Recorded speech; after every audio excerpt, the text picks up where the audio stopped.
Hey, where are you right now? I've been sleeping at home. Sleeping at home? There's no sign of my husband at our home, where I am now. He's lying to me. The story goes back to when I was pregnant with our first child. My name is Ashley. I was finally expecting our first child in our second year of marriage, just 1 month to go until my due date. I'm 9 months pregnant.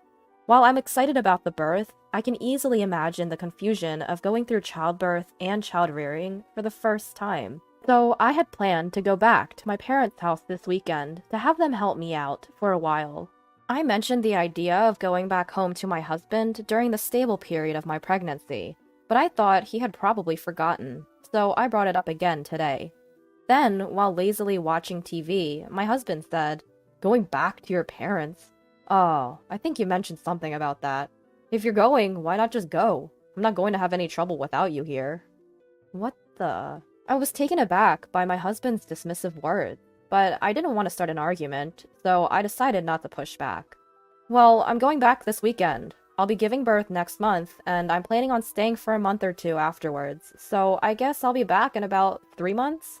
Please make sure the room is clean and ready for the baby." All right. I would have done it anyway. Oh, and I can't see you off this weekend because I have to work. Oh, all right.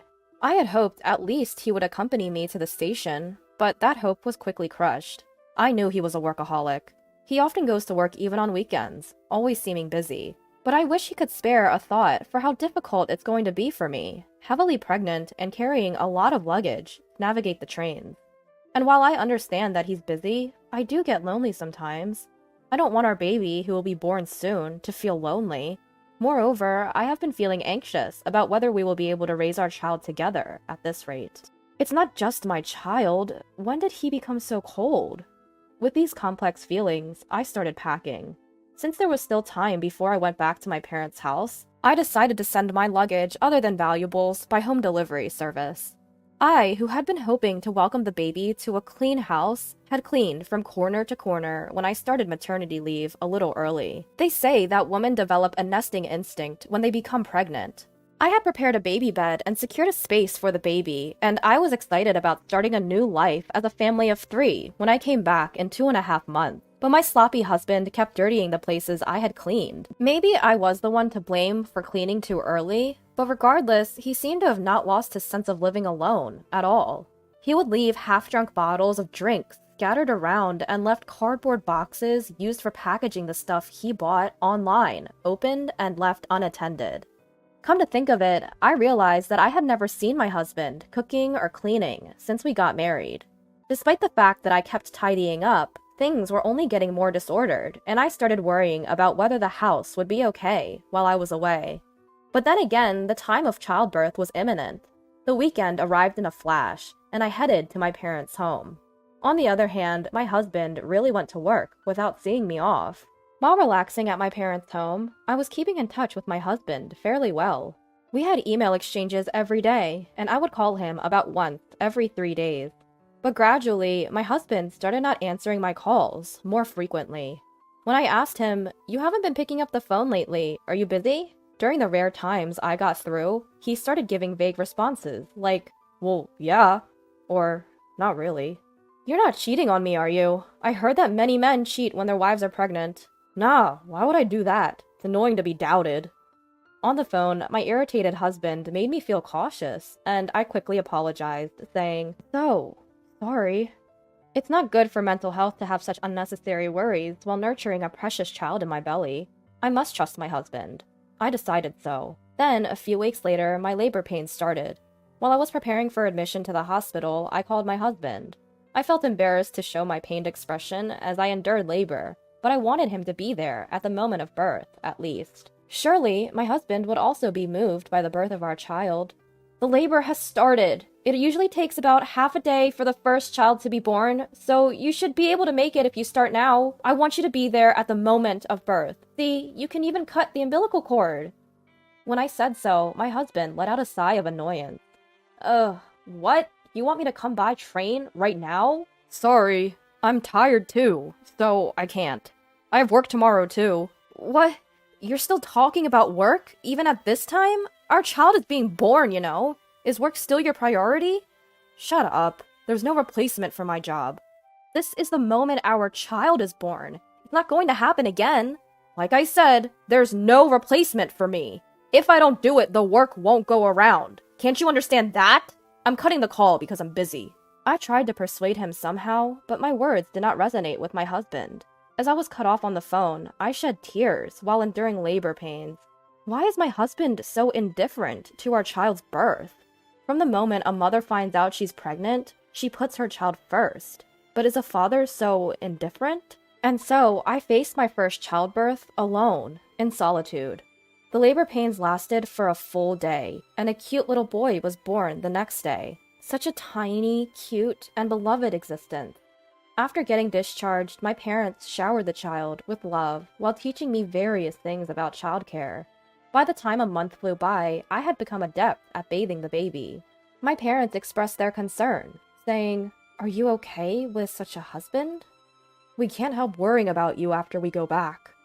But not wanting to worry them, I tried to reassure them, saying, "Well, I think I can manage somehow. My health is recovering faster than I expected, so maybe I'll go back next week." "Really? Don't push yourself. Let us know immediately if anything happens." "Yes, thank you."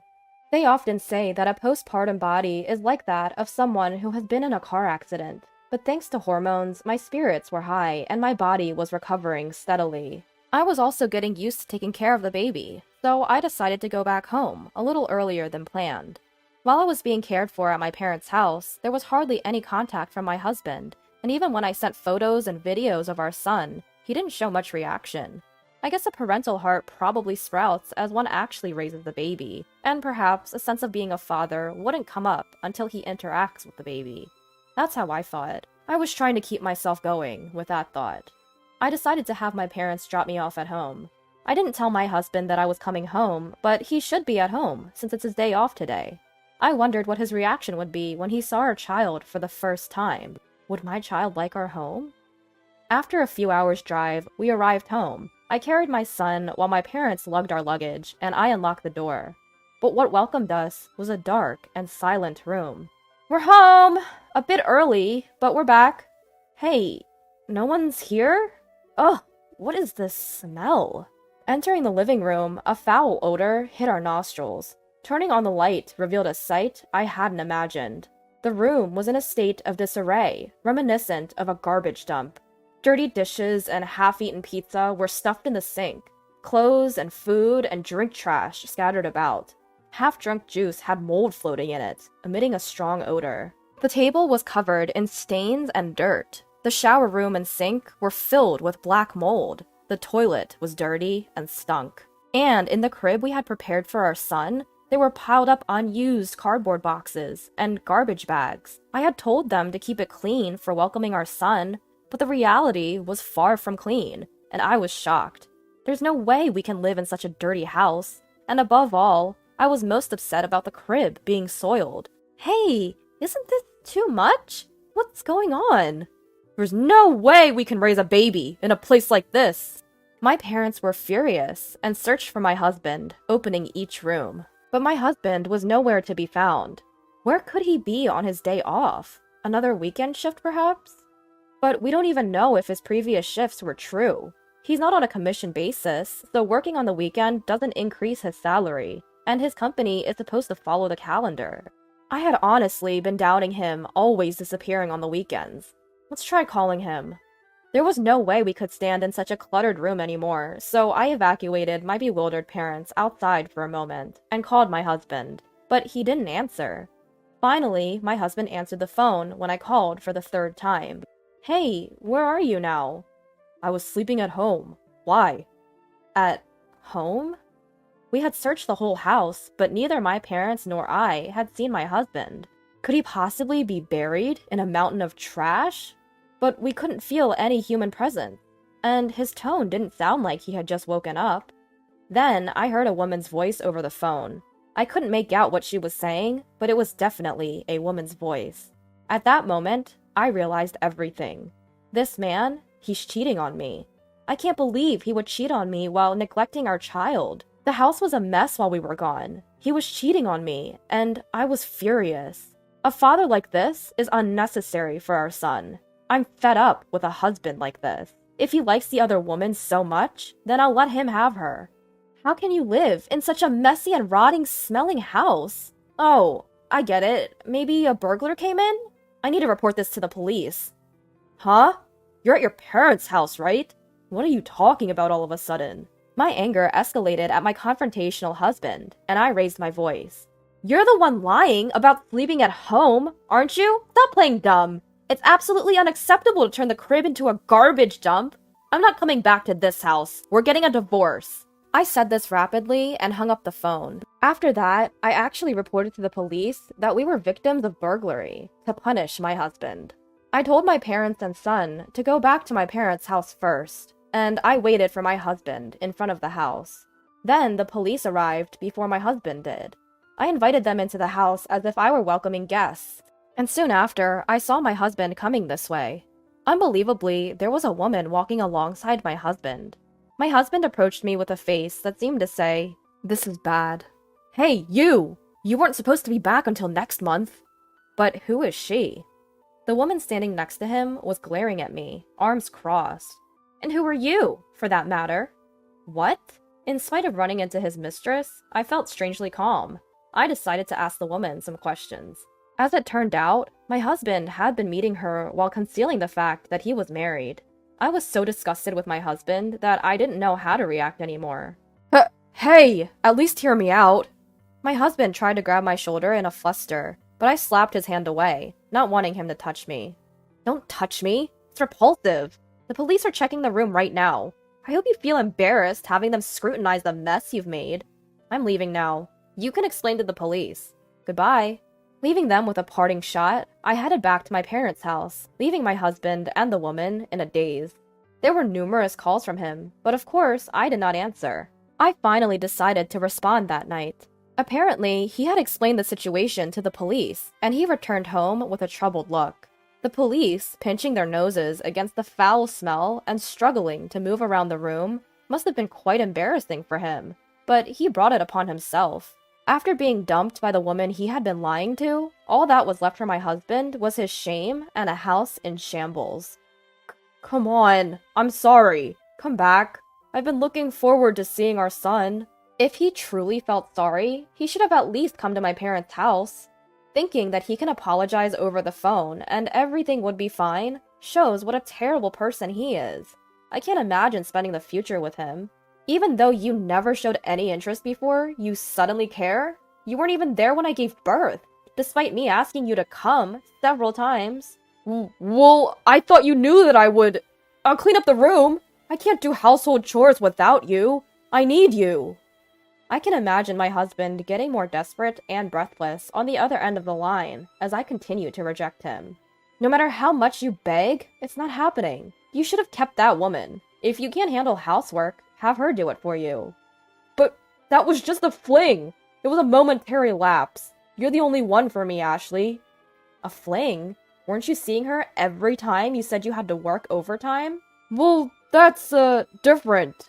I pressed my husband, who was mumbling incoherently, and he confessed that he had been cheating on me with multiple women from his high school that he had reconnected with at a friend's wedding party. He's a scumbag either way. There's no point in talking.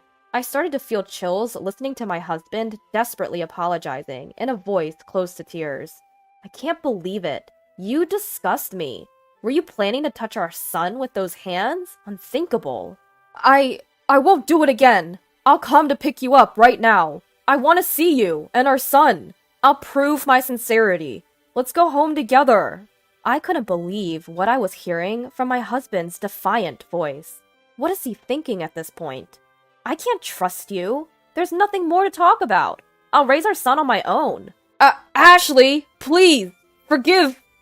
I hung up without hearing the rest of his words. The sound of the call ending echoed emptily in my ear. And so, our short marital life came to an end.